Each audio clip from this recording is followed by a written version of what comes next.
Well, hello everyone. This is Melissa with the Fully Mindful. And on today's episode, I'm happy to introduce Gina Gratza. She's a licensed marriage and family therapist with over a decade of experience in trauma, eating disorders, and relationship healing. She specializes in psychedelic-assisted facilitation. She's deeply influenced by her work with individuals who are navigating trauma and eating disorders. She's trained with the Multidisciplinary Association for Psychedelic Studies with MDMA for PTSD at the Polaris Insight Center for Ketamine. She's also served as the program coordinator and lead educator at InnerTrek, nurturing future psilocybin facilitators. She's also engaged in psychedelic research with the Social Neuroscience and Psychotherapy Lab as a research study therapist supporting veterans with PTSD. She's based here in Portland and runs a private practice focused on women's empowerment, grief work, and holistic healing.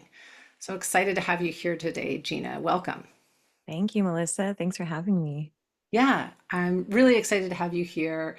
We've talked a little bit previously about your work, and so I'm very excited to have listeners hearing a little bit more about what you do. Before we get there, perhaps you could share maybe a pivotal moment or experience that led you down this path of working in therapy and helping other people overcome trauma and grief and other issues.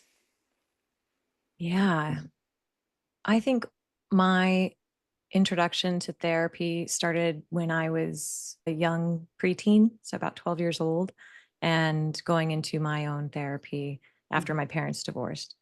And that really started a journey for me and seeing many therapists. And I just remember feeling a sense of like, they're not doing it right. I remember just being young and it's hard. Child therapy is hard, Yeah. but I just remember feeling so disconnected from the therapists. I felt super invalidated. I Mhm. didn't feel any connection. And I just remember being young and being like, I could do this differently. Yeah. And it stayed with me throughout high school. And then when I was in my early 20s, tried some other things. And then eventually I was like, nope, I want to be a therapist and went back to school to become a therapist. That's so interesting. I also have some experience as a young person in therapy, and I mean, I know how hard it is to do therapy at all, let alone with children. It's just I think we would agree, a specialty, that's for sure. Hmm. And I know that one of the therapists that I saw really did not know. They were clearly out of their depth, and I had the same reaction. And, it wasn't helpful. It ended up maybe causing more harm than good. And so I applaud you for continuing to remain interested in it, despite the fact that, at least for you, it sounds like it kind of fell flat. Like you just didn't feel connected and it just didn't really do any good. Maybe it didn't do any harm, but it didn't do any good. And so when you went into your initial education around this, you said you wanted to do it differently, like it had to be done differently. What did you have in mind that you wanted to do differently than what you had experienced?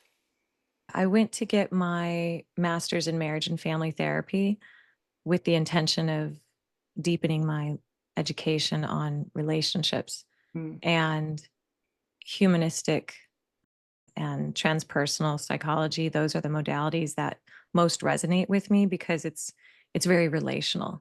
It's mm, not following a particular script.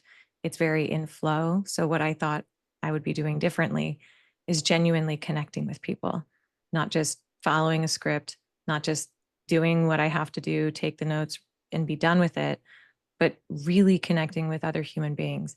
And that has been I think that's been a bit of an emotional superpower of mine.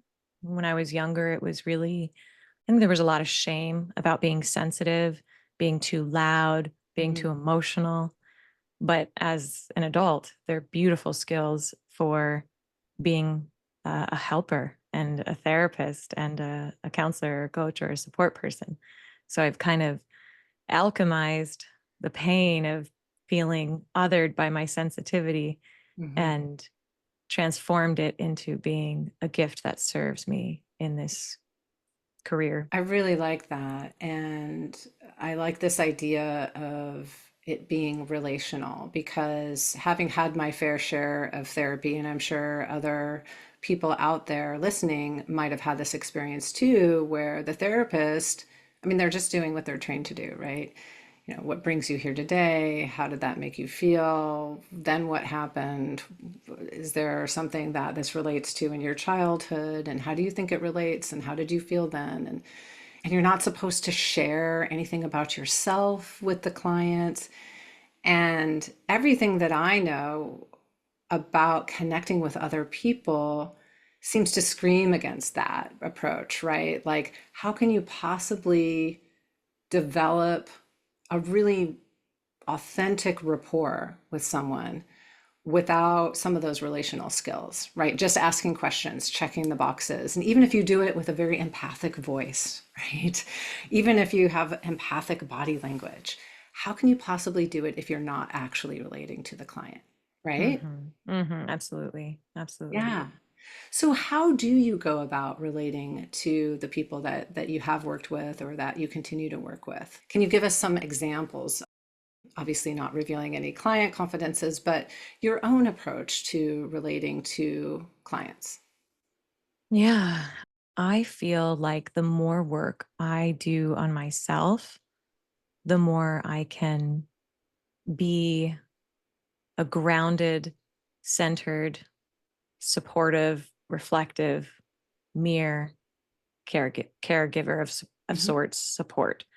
So I believe in doing my own therapy, my own journeys. Like it's just really important for me to just clean my own vessel so that I Mhm. can be fully present with somebody. And so I specialize in trauma, you know, and it's no surprise a lot of people that do have their own trauma. Yeah. So as I've been working on processing and healing my past pains, it's allowed me to also be present and identify and support people through their pains. And I think the biggest thing that really changed my practice was learning sensory motor psychotherapy, EMDR, internal family systems. These modalities are really centered in understanding the body and parts language and emotions and sensations. And so when I'm with another person in the room, I'm paying attention to all of that. It's not Mhm. just what are you coming in with cognitively, but how are people arriving in the space in their body? You know, if the body is curled up, legs crossed, arms crossed in the corner of the couch, that's communicating something to me. That's Mhm. communicating being contracted Mhm. versus if somebody comes in and they take up space on the couch and their chest is open and they're smiling and laughing, you know, it's a myriad of things of what that could be, but it's a bit more open expression than the contraction. So working with the body, understanding the body, and then asking people the level of awareness that they have around what they feel inside their body. Mhm. What are you noticing sensationally inside when you talk about this painful thing? If there's no connection to body, that also just lets me know their level of inner awareness. And then emotions too, which many of us, we weren't trained on how to identify, understand, and accept our emotions. So a Right. lot of the beginning work that I do with people is making space for all emotions to be normal, present, accepted, and that there's no good or bad. I don't really like labeling emotions as positive or negative. They Mhm. just are. Mhm. If we start saying, like, oh, I just feel all the negative emotions all the time, then that person's going to feel like they are negative versus, like, yeah, Right. my heart feels really sad. I'm really grieving these days. So the charge is taken away, which makes a big difference. So many follow-up questions. Let's see. The first one I have is you were talking about working with people who have experienced trauma.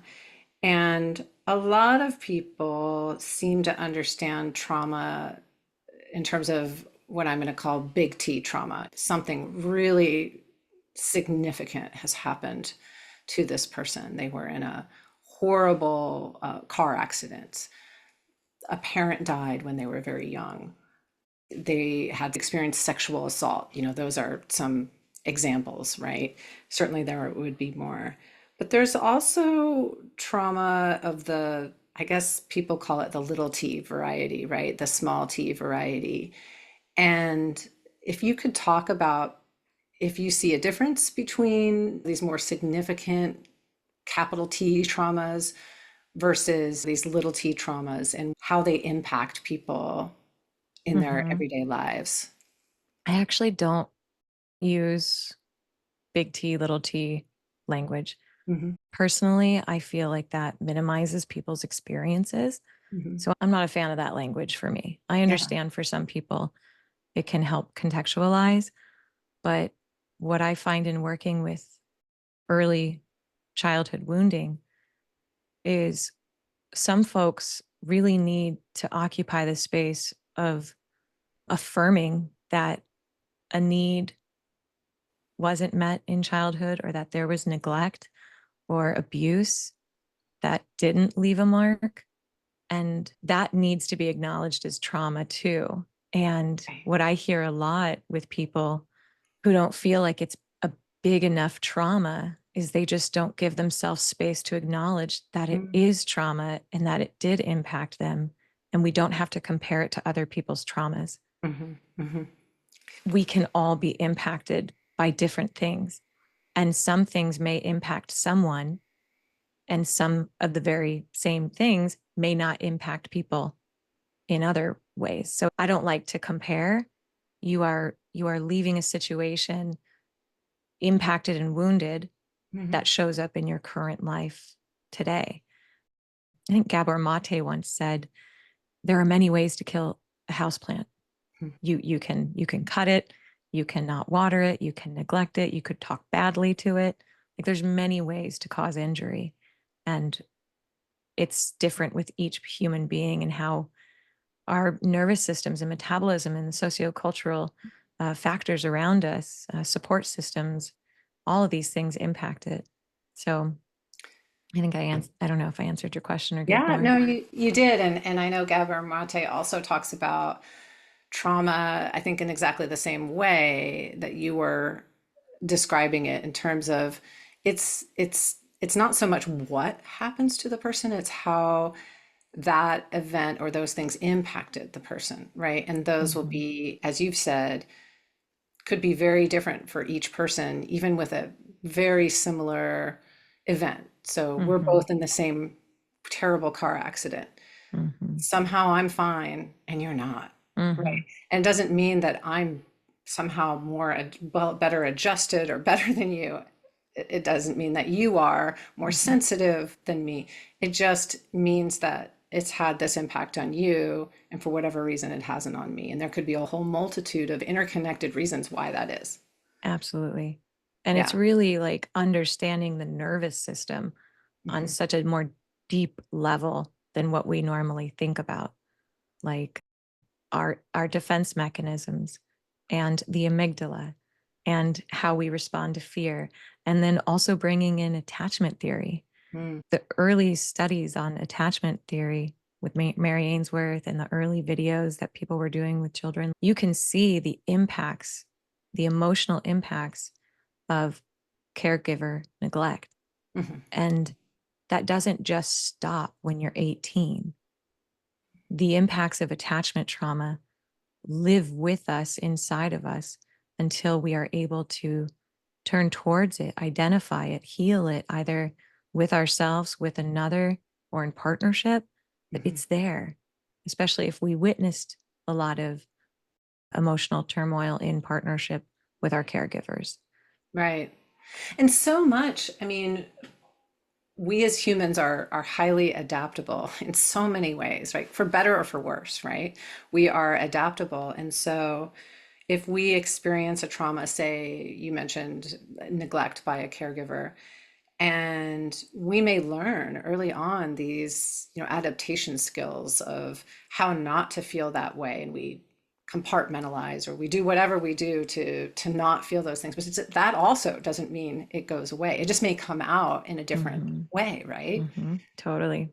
Yeah. Totally. Yeah, we're And it, really good at our brain is amazing. I am amazed by the brain in working with complex trauma, I have so much appreciation for the way that the brain naturally takes care of us. It Hmm. may not seem like it when there's maladaptive coping skills that arise in the face of trauma, but it's also incredible to see the ways in which the brain wants to take you away from remembering horrific Hmm. things or wants to distract you, because it's all meant to protect you until you gain enough resources to be with the pain, the discomfort, the memories, the hurts, the traumas. And then when you're in that safe place, the body starts to unwind. When we're talking about somatic therapy and some of the releases that happen in the body when there's that space and permission and Hmm. trust within the system, like, okay, we're not in that trauma anymore. We can be here right now and looking in the past. There's a little bit of EMDR work, like Hmm. one foot in the present while we go back into the past and process. And it's remarkable what the brain does to take care of us. It is, and just so listeners have some idea of what we're talking about, if they have not heard of EMDR or internal family systems or some of the others, I'm going to call them somatic based, even though I guess IFS isn't really somatic, but it seems somatic to me because we're talking about parts.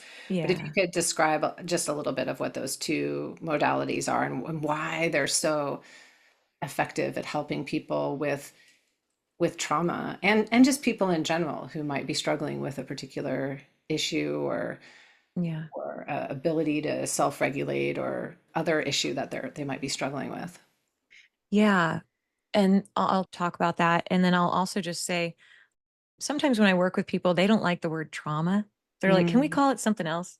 You know, yeah.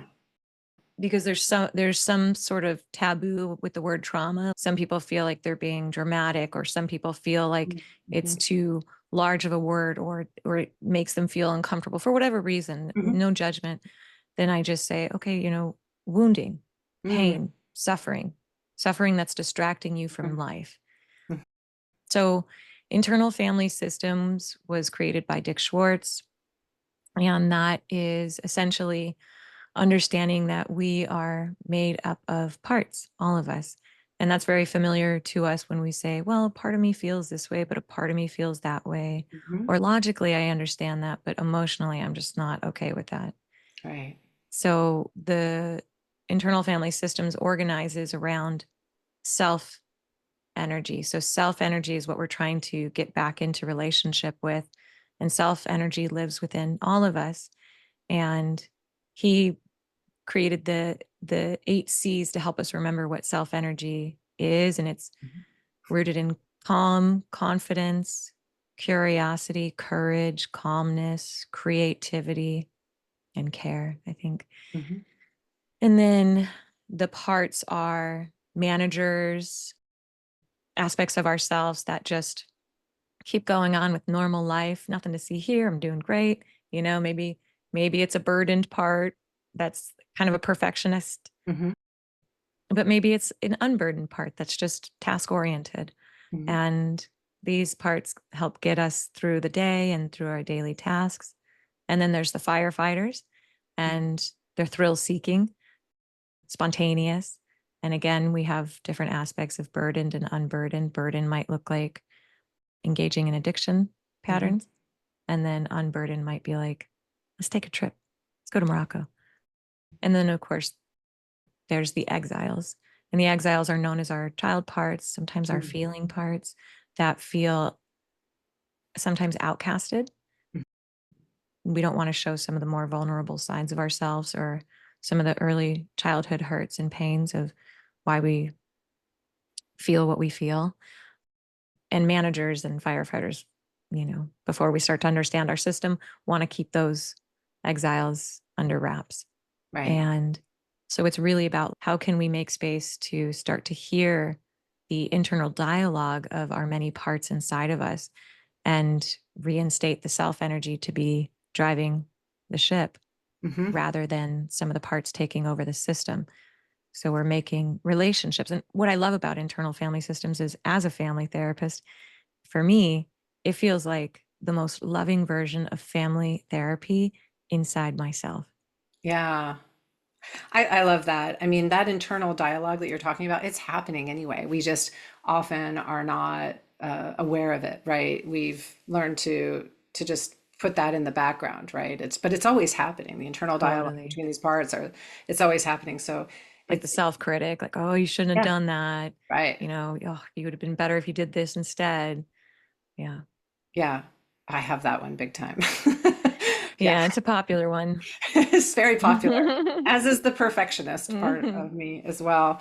And so, yeah, so, it's about becoming or recognizing, like you said, those eight C's and cultivating those eight C's so that we become more self-oriented, more self-regulated, right? That Mhm. person is now the captain of the ship, and Mhm. instead of these other parts sort of running the show, and they serve their purpose, and that's what's so amazing. And I love this work because to me it reminds me also of self-compassion work, right? And Mhm.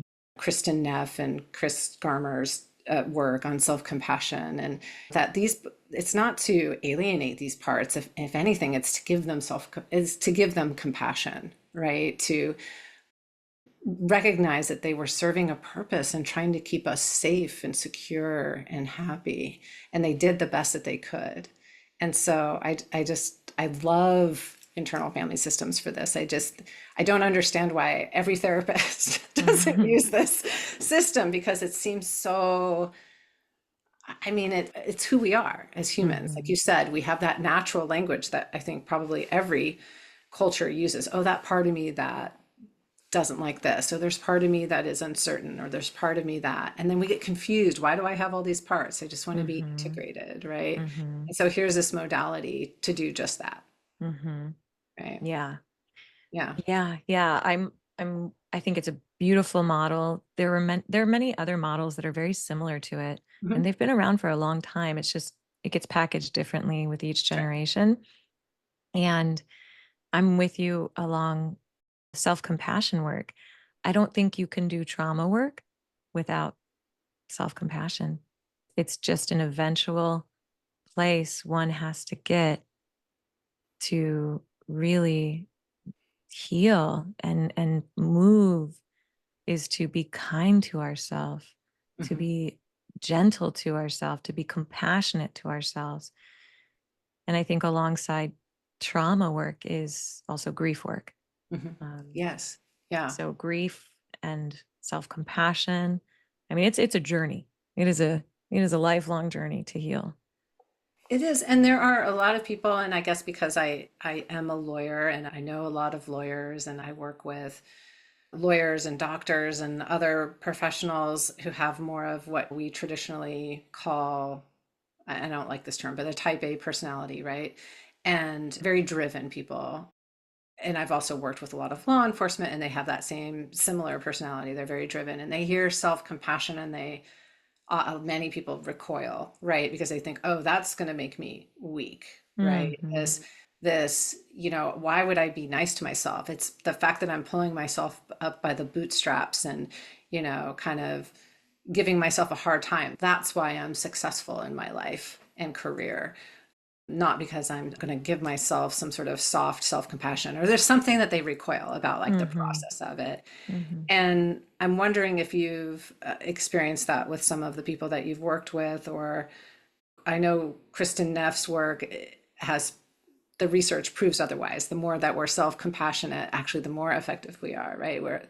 The more focused we are, the more um, creative and open-minded we are, which Mhm. can be helpful in problem solving and all sorts of things. But from Mhm. your perspective, do you have any experience with people experiencing that? And if so, what have you done to help them work through that? Mhm. Yeah. Yeah, I think that's popular for a lot of people. I don't know where that began, that we had to be hard on ourselves in order to succeed. And I would invite people to just be curious about, how are your relationships? What do you notice when it comes to closeness with others? Is it easy? Are there Mhm, walls? Are you mhm, craving more intimacy between you and your partner? mhm, I think the level at which we can show ourselves kindness and care and gentleness and forgiveness and dare say love, Mm. the more we can offer that to other people. Mm-hmm. And we can really live in more harmony Mm-hmm. with the ones that we choose to be closest to, in vulnerability, in openness. But if there's this, like, I don't need to be nice to myself, I just need to push through, which means I'm not listening to my body, which means I'm not feeding myself things that my body is asking for, which means I'm not stretching, I'm not taking care of my body. These are ways in which you might neglect yourself. Then how does that ripple into the relationships around you that you're trying to build closer Mm-hmm. connection to? Mm-hmm. So when you start to say, okay, here's how I'm going to start to be kinder to myself. And Kristen Neff has a beautiful self-compassion workbook. So for anybody who's just like starting from the beginning, Kristen Neff has free downloadable meditations. Actually, I don't know if they're downloadable, but they're free on her website. And she's got a book, Fierce Self-Compassion. Tara Brach has one on self-compassion, radical acceptance. And I would just encourage people who feel like this is, you know, not for them, just to be curious. Again, there's that Mm-hmm.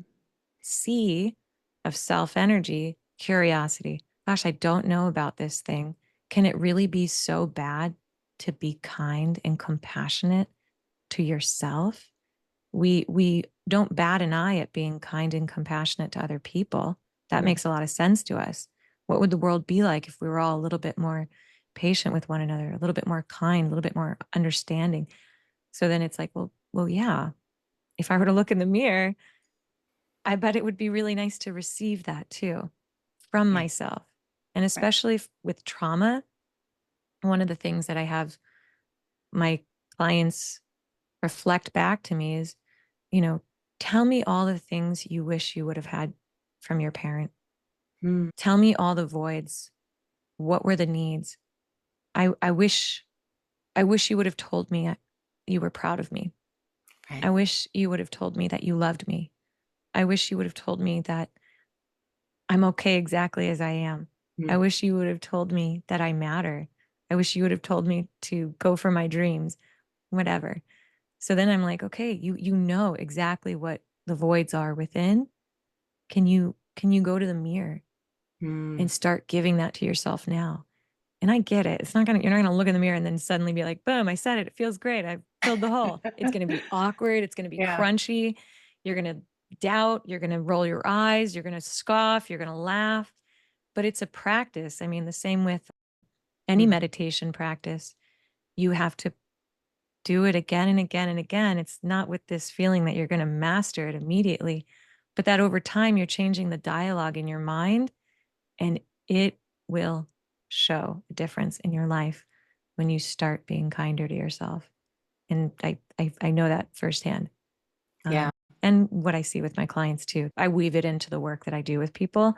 So Mm-hmm. when people start to see me every session, we're doing a meditation, a visualization, a somatic scan, a reading, a blessing, a poem. We're doing something that's getting us into heart space. I love that too. And I know I've said that a few times already, but I do. I think this connection between mind, body, emotion, soul, all of it, right, is so critical. And just in Western culture and maybe even other cultures, but Western culture is what I'm familiar with. We walk around like little floating heads on top of bodies, right? And Mhm. we over emphasize and overvalue our cognitive abilities. Nothing wrong with cognitive abilities and anything related to cognition. It's great, but it's not the only thing. And we also have these bodies, which is Mhm. why, meditation, breath work. I wanted to ask you about EMDR, but these more Mhm. somatic based modalities can be so important, right? Because it's that integration between mind and body. And, I know lots of folks know about Bessel van der Kolk's work and lots of people who've come after him with his book, The Body Keeps the Score. But we all kind of know, right? Like, ooh, my heart hurt when this person said this, or gosh, my head just wanted to explode. We already have languaging around the somatic experiences, but we haven't really fully realized that so much, right? And so these modalities help us integrate body and mind, right? Absolutely. Absolutely. So to that end, I mean, EMDR is I don't know, I guess it's somatic. I think of it as somatic because you're doing something with your eyes. But can you tell us a little bit Mhm. about EMDR? Yeah. So EMDR, eye movement desensitization reprocessing, developed by Francine Shapiro. And this is a modality that uses bilateral stimulation. It Mhm. can be with a wand or pulsars or tapping. And the idea is it mimics what's happening in REM sleep when your eyes go back and forth from left to right. And this gesture, this movement, while you're focusing on a memory that you and your therapist targeted, it's a memory that has a strong disturbance level for you. And the rapid eye movements work to bring down the disturbance level and shift a negative cognition Mhm. into a positive cognition in association to the disturbing memory. And there are aspects of feeling into your body. So, not everybody might have a visual memory, they might have a sensation in their body. And then you can use the bilateral stimulation for what's arising in the body. And and then you install what we call a future template, like how do you want to behave in the future when the triggering event that brought up this thing arises now, and you install new ways of being. It works beautifully with single incident traumas. Mhm. So if you were in a fire Mm. or if you got into a car accident, it can move through and bring down disturbance levels fairly quickly. But if it's developmental trauma, which is trauma that happens over a long period of time, often in childhood, then it takes a little bit longer Mhm. because the belief systems that were created were really securely embedded in the system because it was over years. So it takes more sessions than a single incident trauma would. So something like parental neglect, caregiver neglect, Hmm. where it's not just a single incident, it's over time. And it's when often the child is very young and their brainwave state is usually in more theta, right? So more open and really like sponging it in, right? It becomes a set point. And so it seems like it would take a little bit more time to work through that. And also our cognition isn't totally developed when we're younger. So it's that not having words to describe Right. an experience, which is what EMDR and tapping, at least I've done both of those, has been so effective, is like you don't necessarily have to have the words, right? Hmm. You can still work through something, even if it's something that happened to you or a series of events that happened to you when you didn't have words, or at least those words, right? Hmm. Hmm. Yeah. Yeah. Yeah. And then, just to give the listeners a bit more context on somatic therapies. So there's somatic experiencing by Peter Levine. And then I trained sensory motor psychotherapy from Pat Ogden. And that is really working on what people call bottom up approaches. Hmm. So a lot of talk therapy would be top down, Right. cognitive, and then maybe into the feeling body. And this is working bottom up, feeling body, only to end with the cognition. Hmm. So as somebody comes into the office or online, you're working with, okay, so here's a story, but tell me what you're noticing in your body right now. Hmm. Okay, your stomach is clenched. Can we just be with the clenching in your stomach? Is that okay just to pause there, be with it, and really massaging out the imagery of it? What is the color? What is the texture? Is it Hmm. okay to stay with this? What are you noticing as you stay with this? Oh, another sensation arises. Okay, can we follow that? So it's a lot of just being in the body, being with the emotions. I don't want to be here. I'm angry right now. Okay. Can we notice the anger? What is the anger showing up like in your body? Mm-hmm. It just makes me want to just like punch a wall. Okay, can we just stay with that sensation, and maybe we go to a wall, but instead of punching it, we really consciously feel the energy in the body, and usually it's in the arms, and then we like push the wall Mm. and then pull back, take a breath.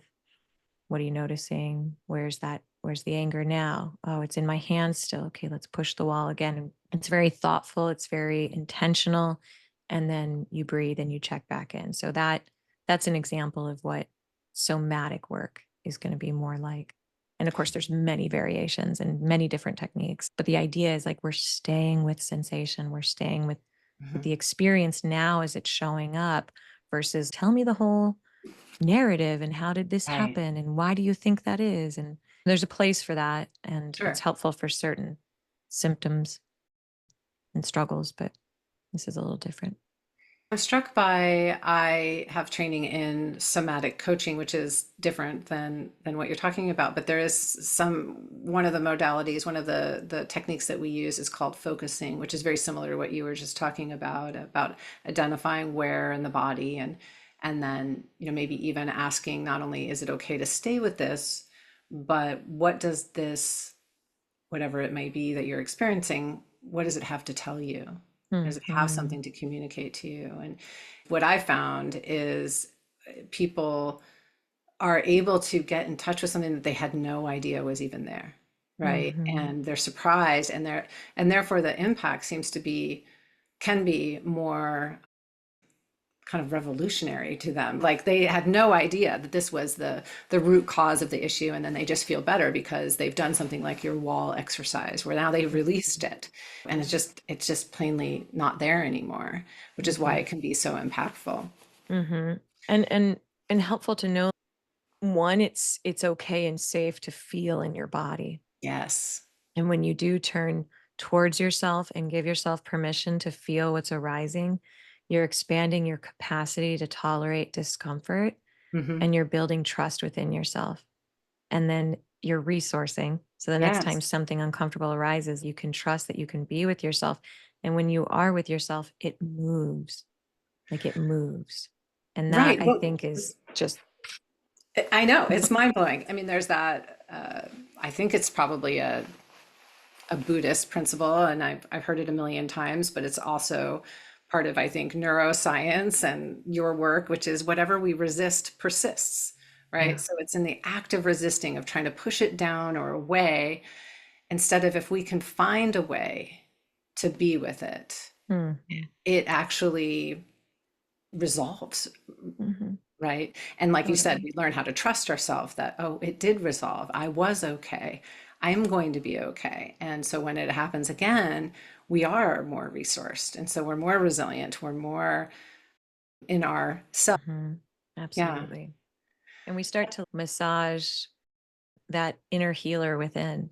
Hmm. The more we trust ourselves, the more we can regulate ourselves, resource ourselves, be in connection and communion with ourselves, then that is it. That is the work. You're doing it, and Hmm. it's maybe then you start to go to therapy a little less, and then you stop, and Right. you move with that throughout the rest of your life. Like, well, there's never going to be a day where, I mean, maybe there'll be a day, but will never be a month when I won't need self-compassion practices. It starts to be threaded throughout our life and our being and our way in which we walk in this lifetime, because you're never going to not need self-kindness.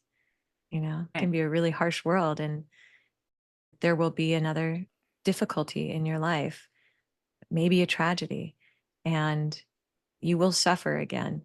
And when you get off track, you're going to be guided back to get back to yourself. And what are your tools? What are your techniques? How are you tuning into the body when you really want to get out of the body? But what Right. happens if you just stay with the pain? What if happens if you just wait for that craving to pass? What if you fill in the blank? And I think you've already said this, but it's worth emphasizing this idea of yes, self-compassion, self-kindness for the act of self-compassion and self-kindness, but also because it impacts how we are in the world. And so it impacts other people, people we love, people in the community that we don't even know, and people in the larger world that we might come into contact with. The kinder we are to ourselves, the more compassion that we have with ourselves, the more we work through this and understand that we are capable of working through whatever difficulties we have, the better we are in the world. We model that for other people. We have a certain, I think, energy about ourselves that is welcoming and inviting and safe for others. Totally. And with that is honoring that we're human, right? As much as I Yeah. want to embody love and lightness, I have bad days and I have grouchy days. And that too needs love and kindness from myself when I might be embarrassed of how I behaved or how I wasn't as sociable as I wanted to be with somebody. Or maybe I just didn't engage and they were like, "What's up?" And I'm like, "Oh, I don't know." Maybe that too can be shown kindness of, "It's all right, Gina. It's the anniversary of someone you loved passing," Mhm. or it's just a funky day and you just feel weird. And that's Yeah. okay. Yeah. Right. Well, yeah, we don't just feel self-compassion and self-kindness when everything's great, right? I mean, really, it becomes very useful when we are having those funky days. When we did just have a crappy interaction with our child or our partner, and we need to be kind with ourselves about that and recognize that we're human, we're not perfect, and so these things are going to happen. And it's another opportunity for learning to Mm-hmm. love ourselves, even though Mm-hmm. even Yeah. though we made a mistake, even though we said something, did something, thought something that we would have rather have not done, said, or thought. Well, I want to also make sure that we talk a little bit about the other work that you have done, which is really interesting. And I don't know how this all fits together, or maybe it doesn't. You can tell me. But the psychedelic facilitation and how that has fit into the work you do, not as a therapist, but separate from that. Well, back in probably 2015, I decided that I wanted to start working with eating disorders. I Mhm. wanted to work with women in low self worth. That was my passion back then, still is. And that path took me down the trauma route, understanding that eating disorders are a flight response, running away from yourself. Mm. So the work is running towards yourself. And a lot of folks struggling had trauma. And so that's what led me to get trained in all the modalities that I did. And then alongside that, I had been learning about the MAPS program, the Multidisciplinary Association for Psychedelic Studies, for MDMA for the treatment of PTSD. And so I started following the conferences and following Rick Doblin and volunteering at the Zendo project at festivals and really appreciating the research that was coming out for MDMA and the efficacy that it had in supporting folks with PTSD. Mhm. Nearly 80% of participants no longer diagnosed with PTSD. I was fortunate enough to be on a research trial and saw it firsthand. Some beautiful impacts. Study will be released next year. And it's a remarkable medicine because trauma, it heightens the amygdala. And so it has people on guard, hypervigilant. And in therapy, it's going to take years. It's going to take a long time of them trusting who I am to even begin to soften that. We're going to be doing a lot of resourcing. We're going to be doing a lot of grounding. It's a lot of time. It's a lot of money. It's a lot of emotional investment. And as it stands right now, we don't really have any modality that really is holding an equal balance to what we're seeing with MDMA, certainly not with SSRIs. Mhm. SSRIs are going to maybe keep you in a window of tolerance for some people, but you're not getting deep down into any resolve or movement of the material. And SSRIs are essentially commonly prescribed mood stabilizers, right? So, Yeah. yeah. So really just any medications for the treatment Mhm, of PTSD mhm, aren't showing the same level of efficacy mhm, as the research trials with MDMA. And I'll be fair, the MDMA trials are still in the phase 3, and the pool of participants has been, you know, not not large, maybe in consideration of some of other studies that have done, but it's all been privately funded too, and it's expensive to do research, and it's very long. I have yeah, been a part of a research team, and it's, oh my God, it's incredible. And I have a lot of respect for people that do research because it occupies a lot of their life. yeah. And so with MDMA, we could talk for a long time about it, but I'll just say the basics. I also did a podcast with a normalized PTSD where I talked about this a little more at length. Mhm, MDMA is bringing down the amygdala and it's enhancing oxytocin. And so the shifts of the chemicals happening in the brain allow the softening to happen in the session, and it's non-directive. So the therapist is not there to guide it, mhm, but there to really hold safe space.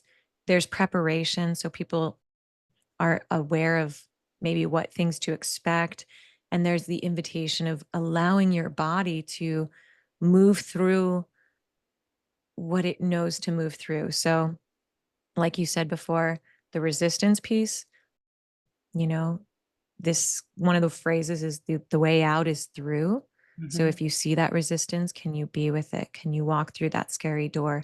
Can you meet that? And trusting that there's an innate intelligence inside of you that wants to heal.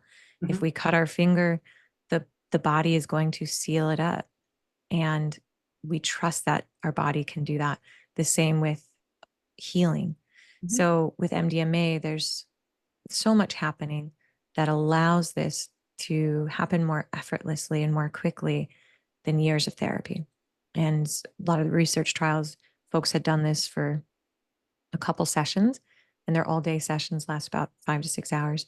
And in year follow ups, people were still reporting benefits. And that's what makes it really remarkable is that it's not a daily medication. I mean, obviously, integration, ongoing therapy, those things are really helpful to make sustaining impacts of what you were downloaded with. mhm, And there's so much more. So if you're like, wow, this is interesting, I've never heard about this before, check out the MAPS website and read about what's going on. It's all over. Johns Hopkins University did psilocybin research. Oregon, we have legalized psilocybin facilitation in Oregon Health Authority approved service centers with OHA approved facilitators and manufacturers. So we're really trying to bring expanded states of consciousness work back into the public after being banished as a result of the war on drugs. And Michael Pollan did a really beautiful book that helped a lot of people who aren't privy to understanding psychedelics. He did a really beautiful job of talking about it in How to Change Your Mind, which is a book that was also adapted into a 4-part series on Netflix, which I also think was really well done. So if you don't really like reading books, the 4-part episode, each of those episodes is really, I think, potent. So, and then more recently, because I've been doing the trauma work and the psychedelic work for the last 10 years, learning about it and engaging it in the last few years since legal with ketamine and psilocybin and MDMA for research, then it took me down the path of grief work. I trained with Francis Weller on grief rituals, and that is such beautiful work. And I'm amazed by that. You know, there's no, that's not requiring any psychedelics or altered state or plant medicine. You're working with the material of your own emotion, and there's drumming, and a trance-like state is induced to help move grief that is stuck in community mhm. with others. Hmm. because we were not meant to grieve alone. And we're all carrying grief, consciously or unconsciously. And Francis Weller talks about the different gates of grief and the many different ways in which we are grieving. And so that has been really potent work, and that has been informing what I'm doing these days, and also women's empowerment work. Yeah. So getting ready to launch a course for women's empowerment to help women rise in their voices, boundaries, assertive communication, expression, song, chanting, humming, community in circles. Yeah, I think I'm really just seeing so many women who are wanting to rise and Yeah. to reimagine themselves as they've always known themselves to be, but maybe felt oppressed or didn't feel like they could take up the space or didn't feel like they had permission. Hmm. And I just see a lot more women these days wanting to take more risks about being their full selves. I'm really excited about that. Yeah, that is exciting. Two things that came up in the last couple of things that you mentioned about grief work and women's empowerment, and you said something I think so important to emphasize, which is that we weren't meant to be in grief alone, that we are meant to be in community, and yet how we grieve in this culture, generally speaking, is alone. And people who are grieving, those around them who love them, have no idea how to be with the grief, and they want to fix the grief. They want to, say it's going to be okay. They don't know. So I love this idea of doing this in community so that the grief can be shared, and the community is together to help the person who is grieving, or we're all grieving at some point. And I love that. And I love how also the women's empowerment is, at least the way that you're looking into it and working with it, is with community, right? It's not just, well, I, as a woman alone by myself, am on this journey. I mean, certainly that's true too, but you're talking about community activities, singing, chanting, dancing, drumming, whatever, right? Which, part of me just kind of goes, ugh, I can't imagine doing that. I would be terrible at all of that, inner critic right there. But the other part, there we get back to our parts. The other part of me is like, yeah, absolutely. In community, like this is where we are strong. And we don't Mm-hmm. have to do this alone, right? We don't have to find our voices, get stronger, more assertive, fully realized, whatever, however we want to language it. We don't have to do that alone. And that there has been this societal expectation in both grief and empowerment work that we have to do it alone is crazy to me, right? Mm-hmm. Mm-hmm. I mean, we are social creatures. That is how we survive. That is how we are the top of the food chain, so to speak, is because we do things together. The community piece that has really spoken to me most, because I feel like in my therapy practice, I was just seeing so many people come in for the same thing. So many women feeling disempowered, disconnected from voice, feeling unable to have boundaries, unable to say no, really craving more sisterhood, really wanting to have more community events, wanting more friends, wanting more depth in their relationship, wanting places to talk about spirit and soul led activities and creativity. There's a way in which we can all come together and do this together. And then my dream would be that when the course is over, people find friendship and that there's an ongoing community, whether it's something that I can support, having some presence of, or just encouraging them to start a WhatsApp group after the course ends, Right. meeting up. It's just like, how do we continue to sustain and feed relationships that nourish us? Because we need nourishing relationships to be inspired by, Mhm. encouraged by, loved by, because we heal in community. We can't do this work alone. And again, we go back to relationships. My whole journey of becoming a marriage and family therapist, I never knew it would bring me here. And I'm so happy to know that 12 years later, I'm still in love with my field, and it's Mhm. deepened from clinical practice and now feels a lot more soul and spirit led for me to believe in the power of relationships. Yeah, I love that. Well, I don't really want to end this conversations, but as we get near the end of our time together, given all of this, where do you see your work going in the next 5 or 10 years? And how does that intersect where you see the larger community's work around mental health, spiritual health, what we're talking about here, nervous system health? Where do you see all of that kind of intersecting? Mm. Well, I feel like COVID really helped people understand, acknowledge the the impact of mental health, like the importance of talking about mental health. Before COVID, people at large were not giving mental health much attention. Mhm. And since that occurred, there's more airtime for mental health. And my hopes is that we begin to weave it in with just as much importance as physical health. Mhm. And it is happening. I see it happening. You know, the younger generation, Gen Z, like they have no problem saying that they're in therapy. Mhm. And I love that because there's nothing wrong with saying you're in therapy. When someone tells me they're in therapy, I'm like, good for you. Good for you Right. that you would work on yourself, that you would invest in yourself, that you would say, I want to do some deeper work to be more available to myself, to others, to my work, to my passions. I love hearing people in therapy or coaching or whatever, like just working on yourself. That is a beautiful thing to do for yourself. So I would love to see the work continue to be destigmatized and Mhm. celebrated. And then Yeah. for myself, honestly, I love the path I'm on.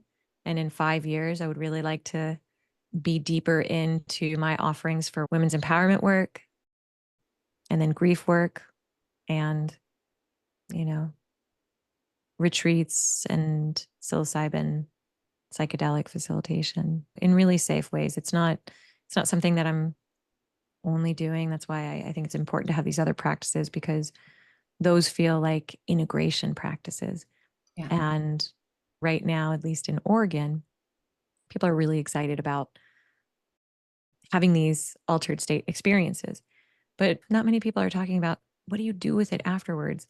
And the Right. integration, that is what matters so much because if you just go in and go back to life as it normally was and forget about it, what was it for? What you do with Right. that material and how you weave it throughout your life matters. And that's where I feel like these groups that I'm supporting and creating can be really helpful in that integration or preparation process. 100%. Well, so how can people find out more about you, your work, the women's empowerment work, the grief work? How can they find out about you? I can be found on Instagram at Gina period Gratza. I'll put these in the show notes Yeah, too. great. And then my website is ginagrazza.com. Yeah. And I'm getting ready to begin offering more offerings in the fall. I do book clubs. I just completed a book club with Frances Weller's book.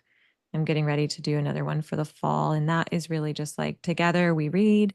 And then we also make time for just talking about it, led by journal prompts and meditations too. Mm. And then I'll be having consultation groups in the fall for other psilocybin facilitators. And then women's empowerment course coming up as well. And then I have a women's winter solstice retreat in the winter. Yes. Winter Mm. retreat in the winter. Oh, I yeah. love it. I mean, you have so much going on and it's so exciting. I will definitely put all of this in the show notes. I guess where I want to leave is I just want to make sure we covered everything that you were hoping we would cover. Is there anything that I didn't ask that I should have asked that we didn't get to This, talk about? no, thank you so much. This was really lovely. And I really appreciate your questions. And it felt really good to talk about all of that. Feels like all the things that I care deeply about and that I wanted to talk about. So thank you for the platform. Thank you for your podcast and for your presence and for what you're offering to your listeners. Yeah, thank you. And thank you for the work that you do. And I hope that at some point in the future, we can check back and see how this new work or newer work is going for you and the impact that it's undoubtedly having on many, many people. Thank you. Thank you. I'd love that.